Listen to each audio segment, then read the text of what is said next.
Hello YouTube, it's William here with Gopernopper's Trains, and today we're going to be taking a look at the Union Pacific Rivarossi FEF-3.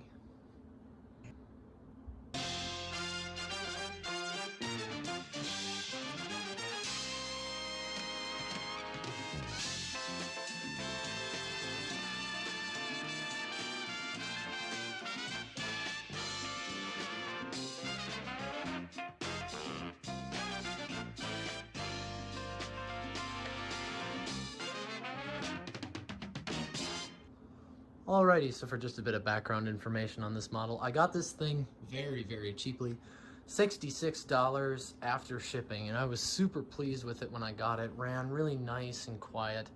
Unfortunately, in shipping, it had exploded a bit. The tender wheels had all come off, a bunch of the detail parts had snapped off, but some very careful reapplication, and you have the model you see in front of you.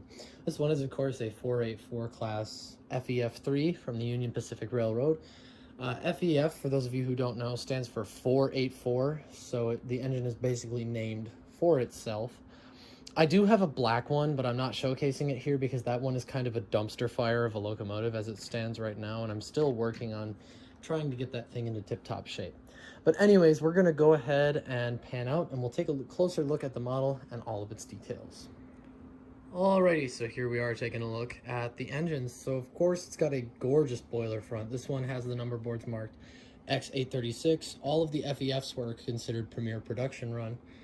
This one has legible plates all over the place, and then a gorgeous greyhound paint scheme. We've got the elephant ear smoke deflectors that the engine's famous for, and some really amazing looking drive gear that Rivarossi only ever used on their FEFs. There are no other engines that have this drive gear from Rivarossi. You'll also notice that this one has full backhead detailing, but it's not a red box model actually. It has one of the Rivarossi 3-pole Bowker motors inside the boiler angled down, much like the Mikado drive. This is what they look like. So they're much larger than the standard round motors from Rivarossi. This one is a parts motor that I've had. Came out of my black FEF-3 because this thing is just toasted. There's something wrong inside of it. I believe there's a short somewhere inside the winding of the armature, and since you can't open these up, there's no way for me to fix it. Anyways, back to the engine. And then, of course, panning back further reveals even more fantastic paint and detailing, and then the Centipede Tender, which is also equally just as gorgeous.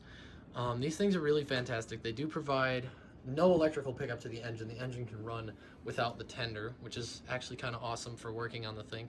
But, of course, it could have better electrical pickup if they really wanted to, but I have never had any problems with it, even across turnouts. This engine is exceptionally smooth. It's got the angled worm drive, so no idler gear on this one like on some of the other red box or similar drive Hudsons. But it's just so smooth and really quiet. I was blown away when I ran it for the first time, just how silent and smooth it was.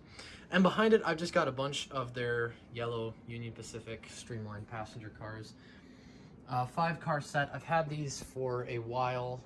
Well, I've had some of them for a while, but the RPO car, this passenger car, the dome car, and the observation car are all new to me. I got that set for right around $45 after shipping.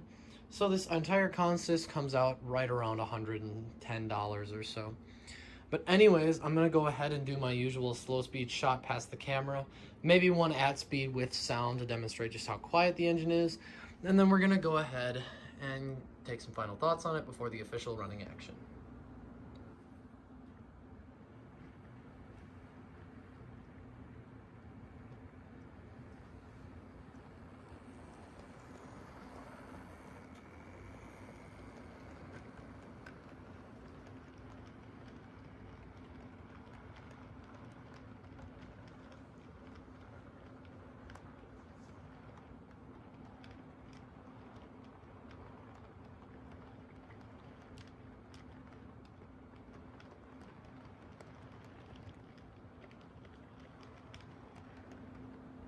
So before rolling it out, I just want to give my final thoughts on the engine. And to be honest, it's one of my new favorites from Rivarossi.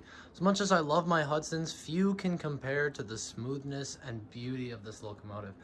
The price that I paid for it is very much an outlier. These things can get super expensive. They're usually hovering around the $200 range.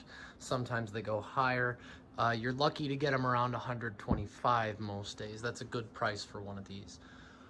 The passenger cars too, I really enjoy those. They're a bit mismatched because Rivarossi made so many different types of Union Pacific passenger cars over the years, it's almost impossible to find a truly contiguous set unless you are very, very determined to do so. But I think these cars look and run great together. There's one last thing to note is that my engine does not tolerate the 22-inch radius curves on my layout. If you put the tender in the second peg position, it's too close to the cab, and so they do run into each other. On larger layouts, that shouldn't be a problem, but 22-inch radius curves are only okay for the rear set tender peg. But anyways, let's go ahead and roll it out.